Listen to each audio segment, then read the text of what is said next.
I just found out my lifelong chocolate allergy was a lie, and my parents' insane reaction to me confronting them makes me want to cut them out of my life. Ever since I was a little girl, my parents have told me that I am allergic to both milk and chocolate. The story goes that I broke into severe hives on my very first Halloween. My mom had given me some milk chocolate and I had to be rushed to the hospital with hives and breathing problems where I was diagnosed with both chocolate and milk allergies.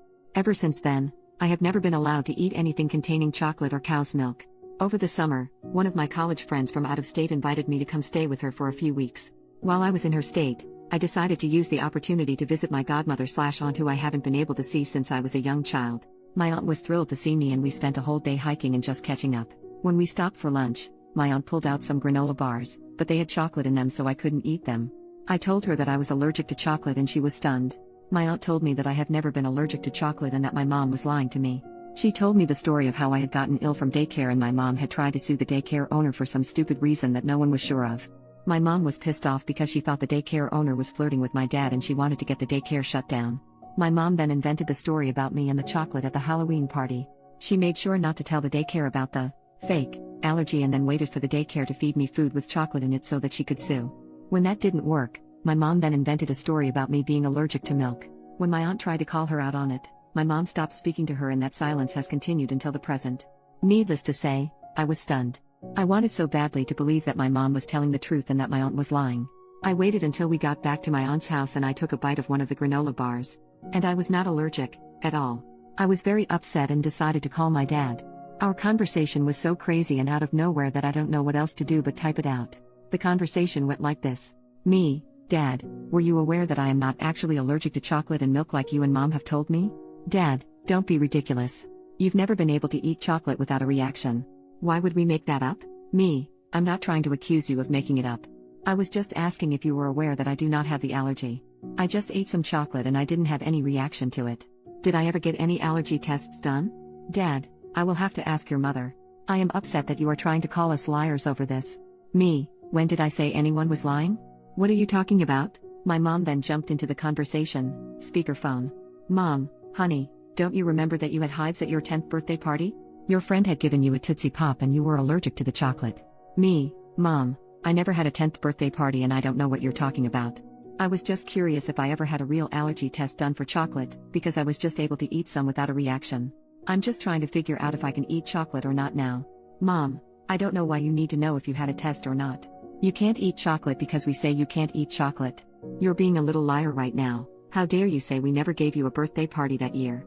You've always been ungrateful and now you can't even remember the party we gave you. Me, Mom, I know I never had a 10th birthday party because I was at summer camp. Why are you trying to make me believe that I did? My mom then started screaming at me and I just hung up the phone because it was so loud and I couldn't hear any individual words. I silenced my phone and watched as she proceeded to call me 40 times in a row. The entire time my aunt was watching in horror. My aunt then gave me a hug and told me that this is why she doesn't have a relationship with my mother. My mom has always done this, lied to people and then tried to convince them it was the truth. I am very upset about this entire situation. The conversation was simply one of the craziest things I've seen and I don't know who these people are anymore. It creeped me out and I don't think I ever want to talk to them again or else they will try to turn on me. Am I right in wanting to cut these people out of my life? Edit to add for people asking about my parents. My mom and dad are two peas in a pod and they are best friends. If she's a narcissist, then I'm 100% positive he is one too. I can't afford an allergy test, but at least I know I'm not going to die from chocolate anymore. I don't think I'll be able to pretend that I forgot about the party because it was so hurtful that she tried to lie to me about it. I don't ever want to speak to her again. She doesn't even remember my birthdays and she's my mom. Update. 3 months later. It's been a while, but I felt the need to update because my mom purchased a one-way ticket to Crazy Town after I made my first post. To summarize what I have found out since my last post. I am not allergic to chocolate. Chocolate is amazing and I am now addicted to the chocolate waterfall at Golden Corral. I am not allergic to milk. I am mildly lactose intolerant, but I was always told it was an allergy to a protein in the milk. I can drink Lactaid with no issues. I had an allergy test done and it confirmed that I am not allergic to anything except for pollen and some animal dander. My mother is a psycho. After I made my original post, I decided that I was going to cut contact with my parents except through email. My mom called me over 1,000 times the first week and I eventually had to get a new phone and simply stopped answering the old phone and let the battery in it die. To put this in perspective, she used to call me 2 to 3 times a week and this sudden increase was pure insanity. Since my mom knew where my dorm room was located on campus, I requested to be moved into one of the more private dorm buildings because I was concerned for my privacy. I didn't tell anyone except my college friends about the move, and I had thought that everything would be fine. Everything was fine for a few weeks, until I got a call from one of the adjunct professors to help tutor one of the new students. My school has a master tutor list, and any student can call the tutors and arrange for help for free. Us tutors are paid by the school. I told the adjunct that I would meet the student in the library in a few and grabbed my books and walked over to the library. Lo and behold, the new student was my mom. My mother decided that she would enroll in classes as a student in order to contact me.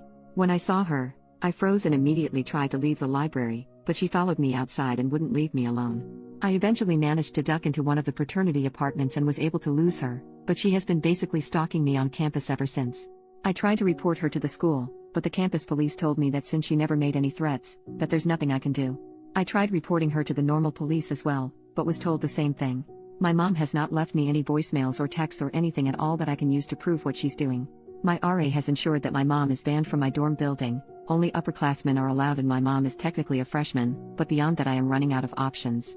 My mom posted on Facebook that she is signing up for the same classes as I need to complete my major next semester. She posted her schedule and we're in one of the same classes, and I don't know what else I can do to stop the crazy.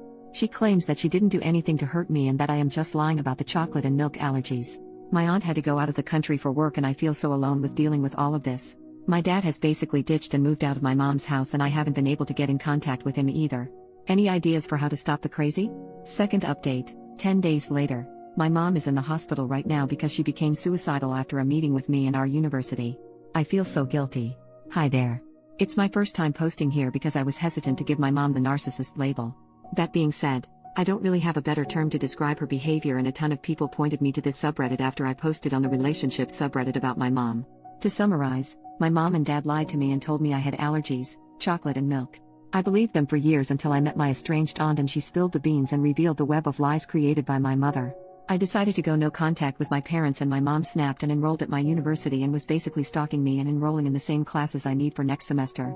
I contacted the student affairs department and they arranged a meeting between myself and my mom regarding the stalking. At the meeting, the administrator heard both sides of our stories and pretty much caught my mom in another lie. My mom had her best poker face on and tried to claim that she hadn't contacted me in months. She denied that she had called me repeatedly, denied that she ever tried to get tutoring from me, denied everything she did. She tried to act like she was the victim and that I was just a mean and disrespectful daughter who hated her mom. And that's when I got out my phone and showed the administrator the call log from when my mom called me over 1,000 times in a row. This is not an exaggeration, the call log hit quadruple digits. My mom then tried to deny that the number was her cell number, but the administrator looked it up in the student database and it proved she was lying. My mom tried to backtrack, but the damage was done. The administrator made us both sign contracts that said that we each must not contact each other for the remainder of the school year, otherwise we would be suspended from classes. My mom was forced to change her schedule so that she would not be in the same classes as I was in. The administrator made it clear that if she tried to circumvent the contract, even if by accident, that she could have her student ID banned from entering the student center or other buildings if I was inside. They are controlled by RFID chips and we have to swipe them to enter certain buildings. After the meeting ended, I was so happy and I felt free for the first time in weeks. A few nights later, my dad called me and left a voicemail informing me that my mom tried to commit with sleeping pills and that she was going to the hospital. I thought it was fake at first, so I called the hospital and they put me through to my dad, who was in the waiting room. My dad laid into me pretty hard and called me names and stuff about the whole situation, and then told me that if I didn't want my mom to die, I shouldn't have made her life miserable. So that's my Thanksgiving vacation, and I don't really know what to think or do right now. I'm going to go bake a pumpkin pie and try to forget about it all, but food tastes like ash in my mouth. Relevant comments. Commenter number 1, honey, it's not your fault. Not even a little. She is a very sick person. This attempt is the inevitable conclusion of a long struggle with serious mental illness. Also, while we take all threats of suicide seriously on this sub, her failure to unalive herself is notable. It is not hard to unalive yourself. Even pop culture offers a few methods which are surefire, and a quick Google search will quickly turn up a dozen more. The fact that she didn't look for this information, and didn't complete her suicide, suggests that this was more of an attempt to manipulate than an attempt to leave the planet. She isn't dead, and that's significant. OP, thanks for saying this.